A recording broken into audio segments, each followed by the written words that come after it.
in the Philippines, everyone is Catholic. Even if they're not like religious, they'll tell you that they're Catholic. So everybody has that foundation of Christ, and they know like why we believe in Christ, and they believe in Christ. So it's easier to like, it's not as hard as like going somewhere like China or like Russia or something, because they already have that firm belief in Christ, even if they don't go to church or even if they don't pray or stuff like that. Like they know who Christ is, so it's really easy. There's like in America, if you're walking down the street, like you see a couple people walking, like, but you don't really say anything. In the Philippines, especially being white with blonde hair, I attracted a lot of attention. So it's a lot easier for missionaries, especially American missionaries, to share the gospel in the Philippines, because there's hundreds of Filipinos always in the street, and everyone is very friendly and very kind. So you just like, hi, brother, sister, like, how are you today? Oh, great. Would you like to know more about Jesus? And so it's very easy to teach them.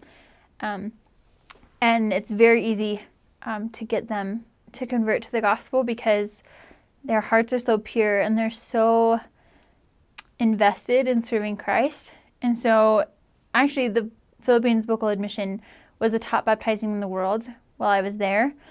And so like we were just baptizing, our mission president, President Lopez, was very strict and very good at keeping the missionaries exactly obedient. We were preaching my gospel mission, we were exactly obedient, and we had weekly baptisms. And so like his expectation for us was to have a baptism every week. And sometimes we did it, and sometimes, you know, like when you first get into an area, it's hard to get it all worked out and stuff. But for the most part, we had a baptism every week of my mission. It was like a couple of transfers where we didn't, but for most of my mission, we had a baptism every week. And most of the missionaries in my mission did that as well. So we were very obedient. We didn't have a whole lot of time to do other things. Like we didn't have Christmas devotionals in my mission or stuff like that. Like we focused the entire day of Christmas proselyting, and on P days we weren't allowed to wear regular clothes. We had to wear proselyting clothes. Like we were always dressed as missionaries and always expected to act like missionaries. So it was really easy for us just to be missionaries. We had high expectations from our mission president, which encouraged us to be better, and it did. We were very successful and very happy to be missionaries.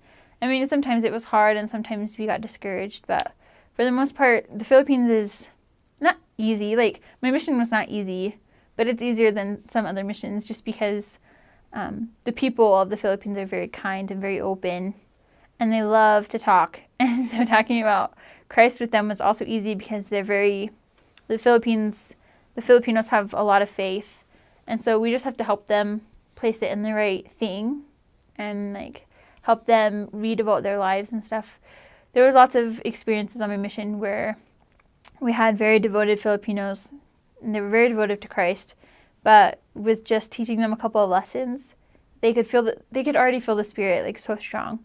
And so they were able to just 100% commit. And so we had, in our mission, they had to go to church 4 times and then they could be baptized. And so that's actually not as hard as it is in other missions, because Filipinos love to do everything that you want them to do. So you're like, all right, sister, go to church. Some areas are harder than others, but for the most part, we had, 15 people at church every Sunday, like investigator-wise. So the only problem in the Philippines that we had in my mission was retention, like keeping people active after a while, because we had so many baptisms. Trying to like visit recent converts was a little more difficult, but members are pretty good about fellowshipping and stuff. The church is still very young in the Philippines, in the aspect of like in America you see bishops who are in their 50s and their 60s, like you see older men as bishops. In the Philippines it's better. We are, as missionaries, are more excited when we see younger like bishops and branch presidents, because they've served missions or they're more educated in how the church works. Because sometimes if you have an older bishop, they've only been baptized for a couple of years and they're not really sure what's going on. So sometimes as missionaries we had to like redirect them and help them like learn about how the church is supposed to work, just because sometimes things would get lost in translation. Literally, because their language is not a written language. So the Book of Mormon, they don't really understand the Book of Mormon like perfectly because it's not all their language. And so like all the church manuals and stuff is in English. So sometimes we had to like literally help them understand what was expected of the church and how it was supposed to run. That way it would be a lot more smooth. So that is really good. Everyone tries to do their best in the Philippines, as far as we saw. But once they're baptized and stuff, like they're happier and they're more successful. And it's hard to see that in America, especially because over here we're a lot more prideful. So if we get promoted at work or, we get a better house or whatever, we're proud of ourselves. Like, oh, look what I've done. I've worked really hard. In the Philippines, they see everything as a blessing. And you can tell the difference between, like, when an investigator is investigating the church. For example, I had in my last area a woman who was investigating the church for, like, a year and a half. Like, everyone kept teaching her because she was easy to teach. And she would never come to church. Like, not once. Never came. And she didn't have money for travel because they don't have cars over there. They just travel public transportation. And we can't just give them money, or they would just expect us to always give them money. So I had her wash my clothes 1 week. I was like, all right, sister, like, wash my clothes, and then, I'll give you this many pesos and use this much for plete, like your travel money, and then you can have the rest to buy food or whatever. And I was a little worried when I did that because I thought, like, maybe she would want to wash my clothes, like, every week. And I didn't want to pay for someone to wash my clothes every week because I just normally did it myself. But that first week that she did my laundry, she came to church the next day. I did it on Saturday, so she couldn't spend it all before Sunday. She came to church that week. And every week after that, she had someone offer to pay her to do some kind of job, and she sold fruit in the marketplace. And every week she sold out, which she'd never done before. And every week she kept coming to church until she was eventually baptized.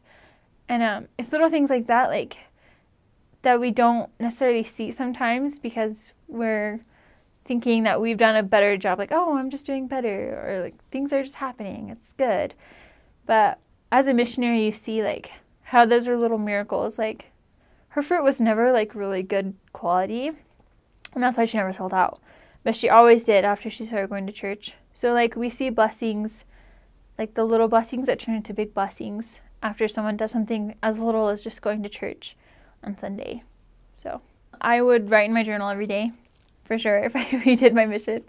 And I would also be more bold. Filipinos are very shy, and sometimes that would make me hesitant to be so bold.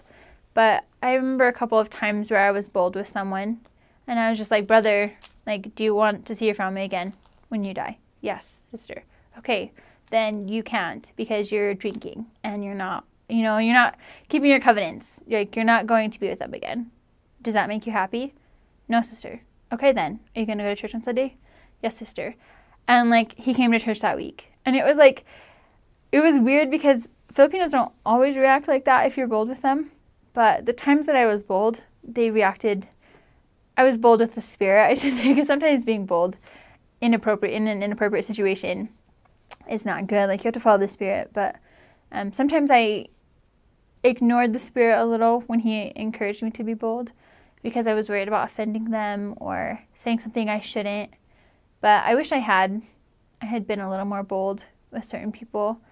And I wish I had, I just have one huge regret for my mission. There was this brother in my second area, and he had been less active for like 15 years. And his family was active, he just wasn't. And he didn't want anything to do with the missionaries. When we went over there, he would go and hide in his room. And 1 week, we went over there to see his daughter, and she was playing EFY songs, whatever, and we were in the kitchen, and he was in the living room. And I came out into the living room where the music was playing, and I was singing super loud, one of the EFY songs, and I was, like, dancing to it, and he was, like, looked at me, and he just, like, started laughing. And I was like, brother, are you making fun of me? And, like, I was just teasing him. And after that, like, we kind of started building his trust a little bit. So after that, he started coming out to see us, and it took about a month. But after a month, he wanted to start listening. And one time he prayed for us, and it was a super huge deal to me. Las Actas are very close to my heart. And so I was, like, very excited. And we were trying to get his daughter-in-law to join the church and his son to come back to church. And so we'd been encouraging him, brother, everyone misses you, everyone loves you, come back to church. And encourage his daughter-in-law, all right, come to church, like it would be great for you and be great for your kids, and encourage his son. And one Sunday I saw his daughter-in-law and his son in one of the little tricycles, and they came out, and I was jumping up and down. I was so excited to see them, and I was like, oh my goodness, I'm so happy to see you, like come into church. And I went and I gave her a hug, and I brought them into church. And that night we went by to see them, and that Less Active's wife came out, and she's like, sister, brother so-and-so is kind of sad because you didn't see him come to church today. He was driving the tricycle. He was hoping that you would see him and ask him to come inside. And it just broke my heart. Sorry. And I was like, I started crying, and I was like, sister, I wish I had seen him. And she was like, it's okay, he'll try again next week. He was just hoping that you would, force him to come into church today. And I was transferred that day. I got the transfer call. And so it was kind of sad. Like, I wish I had just noticed him sitting there. Because sometimes I would get so excited about seeing one person. And that happened several times where, like, families would come and people would get sad because I would be excited about seeing the less active one, and the active one would feel like I wasn't paying enough attention. So I wish I had just been a little more, like, aware of what was going on. And yeah, that's the biggest thing. Like, I still think about it sometimes, and I'm like, if I had just seen him, because he was so hard, he wouldn't listen. Like, we had to, like, kind of coerce him, like, brother, we're going to teach you anyways, like, listen to us. And, like, after a while, he got used to it, but the missionaries that were after me didn't spend as much time because they were more into baptizing, which is our job as missionaries, but he never ended up going to church. So it was kind of sad for me just because I was so close. But yeah, so just to pay attention more and write in your journal, because that's something that I regret, like coming home, like I want to remember everything. And I wrote in my journal sometimes, and then I didn't, and then I did, and I didn't. So consistency is important. So I served in, my first area was Mansalingan, and my second area was Cadiz. My third area was in the Bago zone. I was in Kalumangan. My fourth area was La Castellana. My fifth area was my goodness, I forgot. My fifth area was my last area. It was also in the Bago zone, and it was. I hope none of my members are watching this because they're gonna be sad. I don't remember what my last area was called.